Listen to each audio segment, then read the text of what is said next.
இப்போ நம்ம வந்து செஞ்சுருக்கிறது வந்து முட்டை பிரியாணி தான் செஞ்சுருக்கோம். இப்போ இந்த மாதிரி நம்ம செய்கிறப்ப வந்து நம்ம வந்து லஞ்ச் பாக்ஸில் கொடுத்து விட்றதுக்கு கொஞ்சம் ஈஸியாக இருக்கும். நம்ம வீட்லேயும் நம்ம செய்கிறோம்னு நினைக்கிறப்ப நல்ல டேஸ்ட்டாக நம்ம செஞ்சுக்கலாம். இப்போ இதுக்கு வந்து நம்ம வந்து ஒரு 6 முட்டையை நம்ம வேக வச்சு எடுத்து வச்சுக்கலாம்.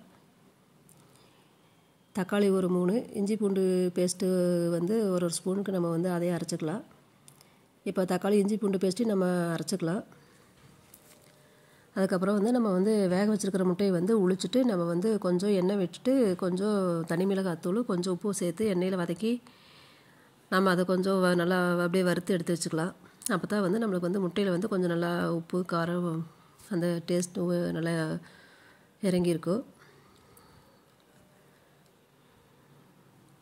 நம்ம எல்லா முட்டையில் எல்லா பக்கம் நல்லா அந்த மசாலா ஒட்டுற மாதிரி நம்ம நல்லா அதை பரட்டி விட்டுட்டு நம்ம அடுப்பு ஆஃப் பண்ணி விட்டுடலாம்.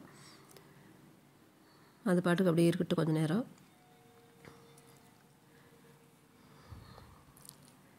நம்ம இந்த மாதிரி செய்கிறப்ப வந்து நல்லா மசாலா ஊட்டி நம்மளுக்கு வந்து கொஞ்சம் அந்த முட்டை வந்து ப்ளைனாக இல்லாமல் கொஞ்சம் நல்லா காரமாக இருக்கும். இப்போ நான் வந்து இந்த முட்டைக்கு வந்து இந்த டம்ளரில் வந்து நான் 2 டம்ளர் அரிசி எடுத்துருக்கிறேன். இப்போ அதை எடுத்து நம்ம அரிசி ஊற வச்சுக்கலாம்.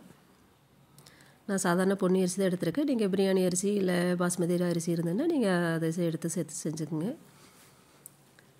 இப்போ 2 ஸ்பூன் வந்து தேங்காய் எண்ணெய் விட்டுட்டு 2 ஸ்பூன் வந்து நான் நெய் சேர்த்துருக்கேன். தாளிக்கிறதுக்கு வந்து சோம்பு, ஏலக்காய், பிரிஞ்சி இலை, கிராம்பு, அன்னாசிப்பூ இதெல்லாம் நம்ம சேர்த்து தாளிச்சிக்கலாம். இப்போ இஞ்சி பூண்டையும் தக்காளி அரைச்சி வச்சுருக்கேன். பெரிய வெங்காயம் 2 வந்து நல்லா நீல வாக்கில் கட் பண்ணி எடுத்து வச்சுருக்கிறேன். நல்லா அது கொஞ்சம் நல்லா வதங்கட்டும். இப்போ நம்ம வந்து இஞ்சி பூண்டு தக்காளி அரைச்சி வச்சுருக்க அந்த பேஸ்ட்டை வந்து வெங்காயம் வதங்கினதுக்கப்புறம் நம்ம அதையும் கொஞ்சம் எண்ணெயில் வதக்கிக்கலாம். இல்லை நீங்கள் தக்காளியை கட் பண்ணி போட்டுட்டு நீங்கள் வந்து இஞ்சி பூண்டு பேஸ்ட் மட்டும் போட்டு அதை மட்டும் அரைச்சி கூட நீங்கள் சேர்த்துக்கலாம்.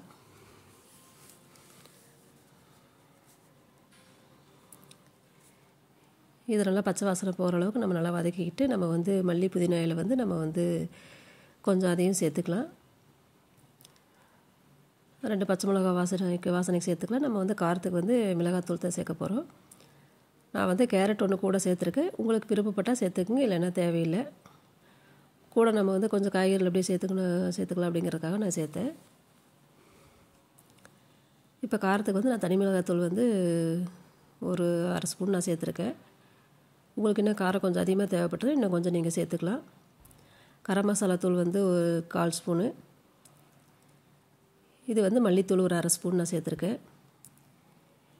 இல்லைன்னா நீங்கள் வந்து பிரியாணி மசாலா மட்டும் கூட சேர்த்துக்கலாம். இதெல்லாம் இது பண்ணிவிட்டு இப்போ இதை நல்லா வதக்கினதுக்கப்புறம் நான் ஒரு 2 ஸ்பூன் வந்து தயிர் சேர்த்துக்கிறேன்.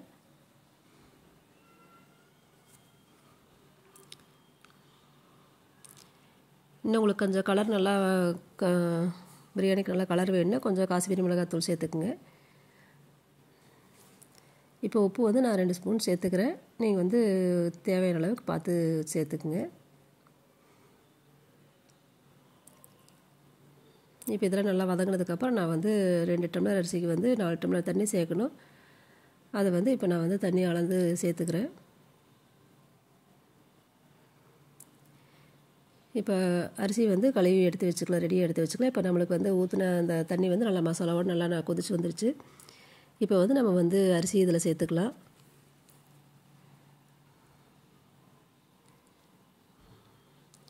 நம்ம இப்படி செய்கிறப்போ வந்து நல்லா அரிசி வந்து நல்லா நம்மளுக்கு குழையாமல் நல்லா வரும். இப்போ வந்து நீங்கள் உப்பு காரம் இதெல்லாம் செக் பண்ணிக்கோங்க. இன்னும் கொஞ்சம் நெய் இன்னும் கொஞ்சம் 1 ஸ்பூன் சேர்த்துக்குங்க. நான் சேர்த்துக்கிறேன். உங்களுக்கு விருப்பம் இருந்தால் இன்னும் கொஞ்சம் நல்லா நெய் கொஞ்சம் சேர்த்துக்குங்க. லெமன் வந்து ஒரு லெமன் புழிஞ்சு விட்டுக்குங்க.